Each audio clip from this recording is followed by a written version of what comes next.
Grass touching for people that are employed basically just means going outside, talking to girls, getting in shape, lifting weights, all of that stuff. I'm going to talk about mostly the getting in shape side of things just because I don't know how to talk to girls. And I'm also going to keep things somewhat basic. It'll be targeted towards the type of person who uses an app that has Markdown in it somewhere, which is kind of all of us, but that's a great sign that you should be touching some grass. And I should also disclaim that I've never actually touched grass myself. I have watched a lot of YouTube videos about it though, and I do have a lot of question karma, like question answering karma on Reddit. I don't have a lot of post karma yet just because at the start of my journey, I posted a meme on one of the days you weren't supposed to according to the rules. And yeah, I haven't really recovered from that fully, even though I'm pretty entrenched in the community now. It's still kind of stuck. What am I even talking about? All right. Here's the script. I kind of wrote something out. Yeah, I don't really know. So there's three kind of ways you can build muscle. There are other ways too, but these are the main ones. There's calisthenics, which is push-ups and pull-ups, body weight exercises. Then there's bodybuilding, which is like lifting traditional weights like gym style, machine stuff, bench pressing. And then there's powerlifting, which is similar to bodybuilding. You're using like more machines, but it's more targeted at building strength and more targeted at specific exercises, like how much can you deadlift, how much can you squat, how much can you bench. But yeah, it's more like strength versus size. Bodybuilding, the way it works is there's a certain range of reps that you do, which is usually around 8 to 12, can change up a little bit. And you want to be failing at the very end of each of those like sets of 8 to 12 so that like you cannot push up the bar one more time. And that's called like hypertrophic lifting. It kind of pushes your muscles to their limit and it makes them grow the fastest. It gives you strength too, but it's mostly targeted at aesthetics and growing muscles, like larger muscles. And then powerlifting is like 1 to 5 reps usually. It's as heavy as you can go, and that's like functional real world strength. And then there's also endurance lifting. That's like doing anything where your reps are more than 20. Like if you're doing 20 plus push-ups, 20 plus curls, that's not as useful just because in everyday life, you don't really have to do 20 push-ups or you don't have to push something like 20 times. It's a lot more useful to have explosive strength like powerlifting. I think it's a little bit of a scam to train endurance unless you have to do that motion for whatever reason, which maybe you do. I don't know, maybe you're a cart pusher or something as your day job, although why would you be watching a video for programmers? Yeah, I don't really know. So those are the three types, and they can kind of be mixed and matched a little bit. Calisthenics is confusing because it can both give you aesthetics and strength. It's usually used more for strength because it's a lot of compound movements, whereas bodybuilding is like targets isolating certain things. For instance, you just want to hit like your rear delt or something and you're doing some kind of fly motion, or you want to hit your tricep in a certain way, you're doing like an overhead extension. Is harder to achieve with calisthenics. It's certainly possible, but calisthenics usually involve a bunch of muscles working together. For instance, like a push-up kind of traditionally is like shoulders, tricep, and chest a little bit, depending on how wide you go. And how much should you lift is a great question. I think structure is definitely the most important thing over basically everything else, over effort completely. I like barely put in effort sometimes. I get there, I do half the workout with my friend, then we're like, I don't feel like it, and leave. But at least we showed up, and that's because we're very consistent with a routine for bodybuilding called PPL, stands for push-pull legs. It's on Monday you do all pushing motions, which is chest, tricep, and shoulders, because there's all kind of muscles that push stuff. And then pull is like back and biceps. And then you've got legs, and sometimes you sprinkle core in there too, usually with legs, but you can mix it up. And you want to hit each of those muscles twice a week, roughly. So having a routine is the most important thing. Calisthenics never worked for me because I never found a routine, so I was never able to stick with it. You know when you kind of like try to do some push-ups sometimes in your room or whatever, but then you like get like a few sets in and you're like, and you just kind of lose the plot, you know, or you just can't do it consistently. That was my problem. I never had a routine to follow. I think routine is the most important thing.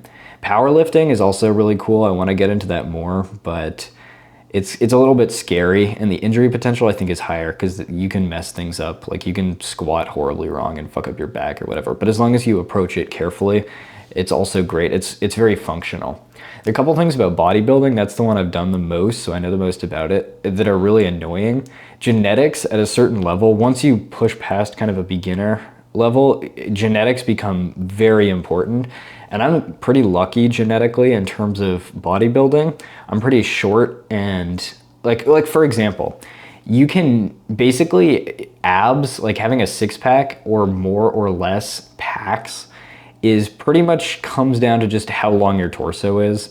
I mean, it matters how much fat you have covering up those muscle ridges, but you cannot genetically have a six pack if you don't have enough muscle ridges. The thing is, someone who like their stomach like just looks completely like they have no semblance of abs can be way stronger than someone who has shredded abs, and it's just because of like torso length and how many times your muscles repeat. So I got quite lucky in that regard. I have really good ab genetics, but it's like all aesthetic. Like I don't have a very strong core, in my opinion, compared to other people. So that's an interesting thing, and it happens all over. Like you want certain tendons and muscles to insert at different places. The more you get into it, the more you'll start incurring body dysmorphia and like very weird specific knowledge and like, oh damn, shit, my bicep doesn't insert on the tendon where I want it to. And it's a little bit depressing, but it's also like you get very into it and it's cool. So yeah, then there's cardio. The most common form of cardio is running, and cardio is kind of for burning fat, and it also has a ton of other health benefits and metabolism and all this other stuff. And running also is great for your bones, because you're impacting all the time with your feet. It kind of strengthens your skeleton. You can also injure a lot of your joints and stuff though, especially if you run improperly. You can hurt your feet and legs in all different kinds of ways because it's very high impact. Also good to have a plan when running. I just kind of run every day at a random speed, pace, distance, yeah. And then there's other cardio sports, which I often prefer. The biggest one is cycling, and that reduces the impact, so you're not like smashing your feet on the ground. It's better for your joints, but it is more expensive because you need a bike of some kind, and it's also more dangerous. You can get hit by whatever or crash, as I've done several times. And then there's rowing, which is arguably even more expensive. You can pretty much only do it if you're in school or you join a private club, very expensive. But rowing is great because it's full body cardio because it uses your legs, core, and upper body, and very low impact. And then the best, in my opinion, the most underrated is Nordic skiing. Actually, I'm gonna look up biathlon as an example for this, because a lot of people think Nordic skiing is like that lame middle-aged mom shuffling along like this sport. It's not like that at all. It's such a sick sport. Biathlon, they skate ski, and there's two different styles. There's classic and skate. Classic is the kind you're probably thinking, which is just walking with skis. And then skate skiing is like it's like ice skating, but on snow, and it's like extremely fast. The fastest skaters can do this much faster than a runner can run the same distance. Like the fastest ski 5K is insanely fast. This sport has so much, if you're like a programmer, anyone who puts a lot of time into learning the technical ins and outs of something, there's so many different things you can do in terms of technique to get faster here. There's all these different, I don't know, this isn't a great example. It's hard to see, but this person's arm is kind of planted like this at an angle if you were to look at them from the front, and that gives you a lot more leverage going up a hill, whereas this person is doing what's called V2, where her arms are like flying out like that behind her, which is a lot faster but requires a lot more energy and is kind of done on flats. And yeah, there's tons of technique to it. Oops. It's very cool. You can also get into biathlon, which is where you're shooting and you have to ski penalty laps if you miss, and like it's cold and you're doing cardio, so you're like shaking trying to line up a target. Very fun sport. Very underrated too. And you can also roller ski in the summer, which it looks a little bit goofy, but it's effectively the same thing as cross-country skiing. Very low impact. There are no brakes. You can crash horribly, which most people have done, but yeah, you can see what the races look like. These people get very seriously into this sport, but it's like more niche than cycling, I would say. And then that's about it for cardio. Very important to do. I do it pretty much daily unless I forget, which happens every other day. So I guess I do it every other day. And then, all right, nutrition. Dang, I should have written some more notes. I guess to keep it simple for people, that are using anything with markdown, if you know the markdown syntax, there are three main macronutrients. There's fat, protein, and carbs. Carbs are for energy, like cardio. Protein is for muscle recovery and like organ functioning. And fat is for a mix of other bodily functions. Random organs need it, and it's also like long-term stored energy. Important to have a balance. You don't want an imbalance of any of that or you get negative health consequences. When you're lifting, you want more protein because your muscle relies on it for recovery. There's kind of a rule of thumb in bodybuilding, 1 gram of protein per pound of weight, which is I think a little overkill. I think you only need about 70% because you don't want to destroy your liver. But the best way to get it is through cardio or other lean white meat like fish. And beans are also a solid source of protein. Chickpeas as well. Protein powder is fine too if you really are serious about it. I used to do that, but I think it's a little overkill. You could also supplement creatine, which is this thing found in red meats and like liver or something. And it's a very weird, I mean, you should look into it. It gives you like a significant boost to your explosive strength and muscular endurance and your muscle size. It moves your water storage into your muscles a little bit more, but you have to take it for like indefinitely, and then once you stop taking it, the storage will go away. And it's kind of gross to powder scoop it and kind of expensive to buy in gummies. So I don't know how worth it is unless you're a very serious athlete, but it's good to get into this stuff deeply because the more you invest getting into it and having routines and plans, the more likely it is to stick. Also getting a Garmin or similar smartwatch, but I consider Garmin to be the best because they're like it's not a smartwatch, it's like a cardio. It's like all the serious athletes use Strava and Garmin over anything else. Unless you're a cyclist, then you use, I don't know, there's another company that does like bike computers. Let's see, what else is there? Oh yeah, so carbs, like just simple carbs are the best. Non-wheat based carbs are usually cheaper and better for you. But in Europe, I think the wheat is a little better for you than it is here in America. And rice really is the best, or other grains like that. That's great for all your cardio needs and just energy in general.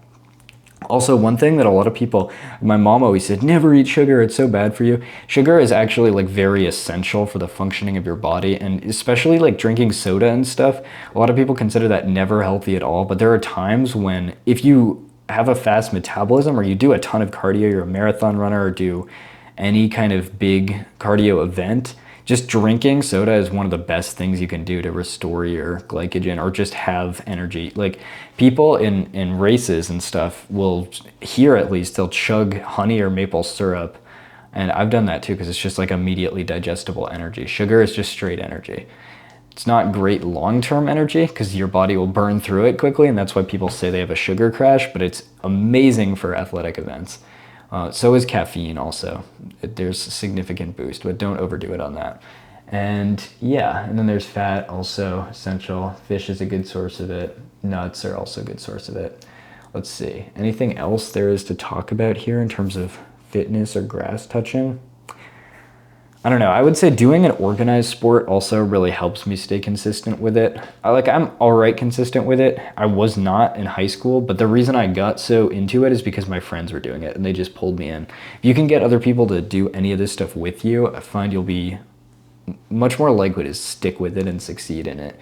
I actually got way more into it than any of my friends that pulled me into it initially. And I think it's kind of just like that Vim user, whatever mindset. Once you find something and you can optimize it a little bit, it just becomes very fun to optimize and keep doing. And all this stuff has like tons of little things you can optimize about it. So that's the biggest piece of advice for anyone doing Vim or programming or anything like that. Just treat it in the same way. Don't treat it like a chore to get over with. Treat it as like something to be optimized and maximized and just squeezed for all that it's worth. Yeah, this is kind of a very high level basic overview. If you want more specific plans, go find the YouTuber Joe Delaney. He's my favorite on that. And Sam Sulik for bodybuilding. Sulik is also a great YouTuber for that. And cardio, I don't know, just look up a plan or something. You don't have to go crazy on research on all this stuff because there is a lot of like bloat, and fitness industry in general is just kind of bad. I mean, there's a couple, the YouTubers I just named are like the least I've found bloated and like just useless and corporate. I don't want to say corporate about everything, but you know what I'm trying to say. They're all kind of just selling you stuff and giving okay information. But Joe Delaney, I think, is very solid for nutrition and bodybuilding and cardio, all that stuff. But yeah, that's about it. I'll catch you next time.